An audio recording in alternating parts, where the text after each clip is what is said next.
मंडळी, नाशिकजवळ टाकळी येथे श्री समर्थांनी 12 वर्षे श्रीरामाची उपासना केली. ध्यानधारणा हा त्या उपासनेचा प्राण होता. आत्मसाक्षात्कार झाल्यावर 12 वर्षे त्यांनी सबंध हिंदुस्थान पायाखाली तुडवला. आपल्या संचारामध्ये त्यांनी एकंदर भारतीय समाजाची दैन्यावस्था प्रत्यक्ष पाहिली. महाराष्ट्रामध्येच थोडे जिवंतपण त्यांना आढळले. त्या काळच्या गंभीर परिस्थितीचे किंचित वर्णन या समासामध्ये त्यांनी केले आहे. श्री समर्थ सांगतात की जगामध्ये असंख्य माणसे आहेत. या सगळ्या माणसांमध्ये एकसारखा माणूस दुसरा नाही. भारतीयांमध्ये पुष्कळ लोक मुसलमान झाले. पुष्कळ लोक पोर्तुगीज राज्यात खपले. पुष्कळ लोक देशी भाषांच्या भेदाने अडून राहिले. फक्त महाराष्ट्रामध्येच थोडे राजकीय स्वातंत्र्य उरले आहे.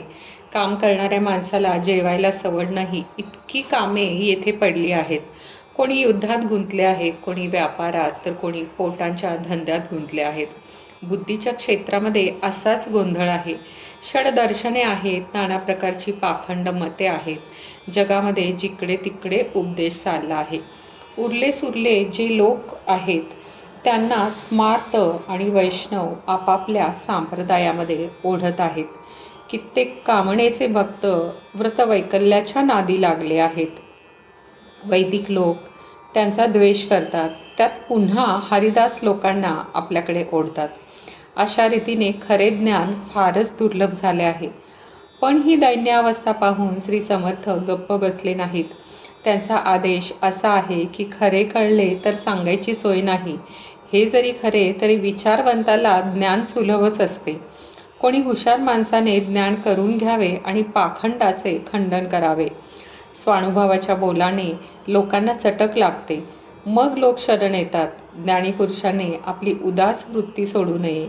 लोकांना भगवंताच्या मार्गास लावावे, पण आपण शक्य तितके अलिप्त असावे. जंगलात राहावे, पण सगळ्यांची चिंता व्हावी. उपासनेचा गजर करवावा. मोठा लोकसमुदाय बनवून राजकारणाला लावावा. अशा रीतीने लोकांना शहाणे करून कार्य करण्यास समर्थ करावे. असे नाव कमवण्यात मोठा पुरुषार्थ आहे. हे सर्व या समासामध्ये श्री समर्थांनी सांगितलेले आहे. आता याचे निरूपण ऐकूया.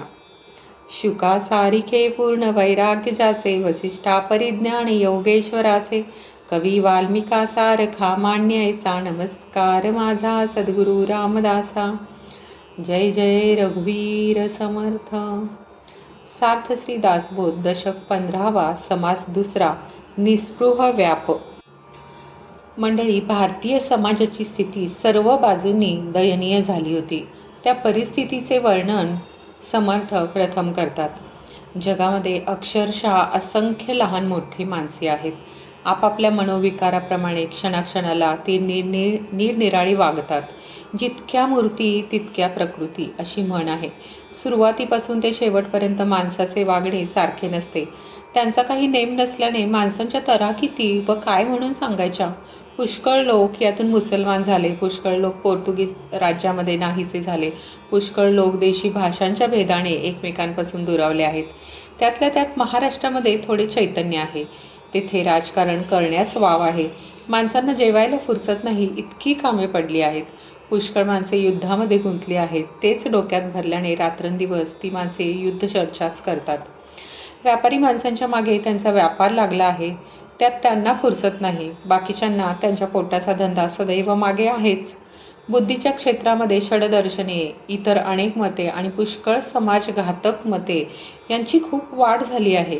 जगामध्ये जिकडे पाहावे तिकडे उपदेश चाललेला आढळतो.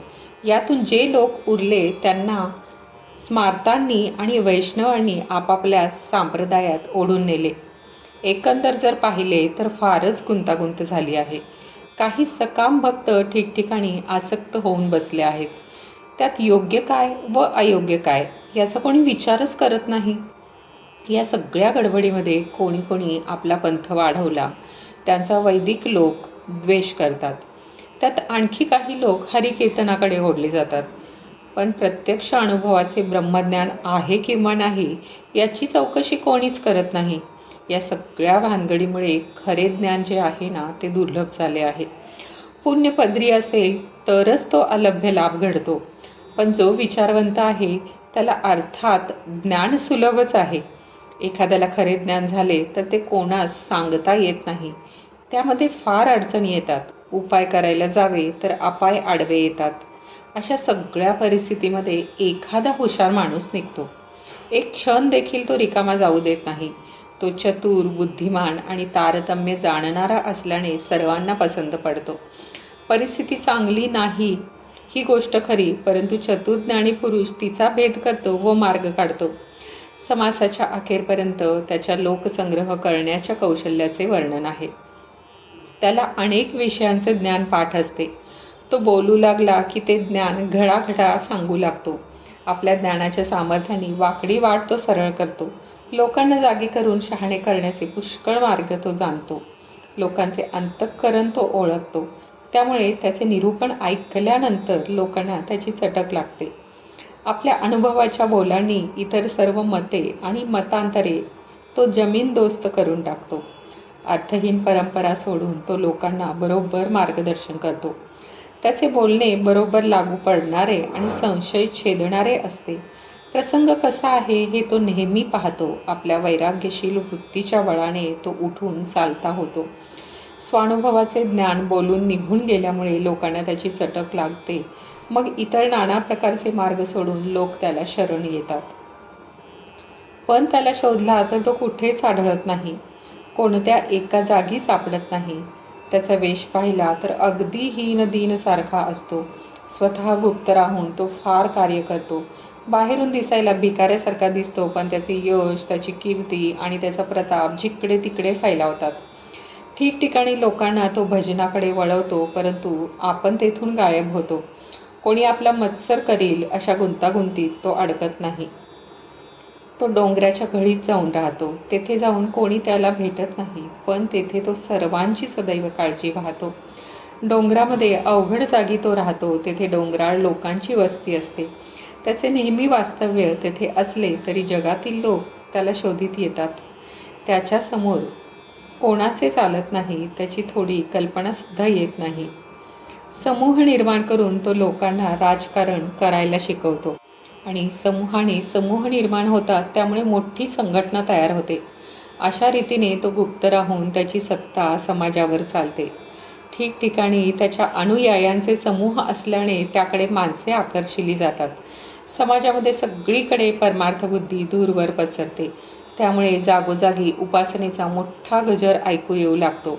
अशा रीतीने आपल्या स्वानुभवाच्या सामर्थ्याने अनेकांना तो मुक्त करतो. लोकसंग्रहाच्या अनेक युक्त्या त्याच्यापाशी असतात.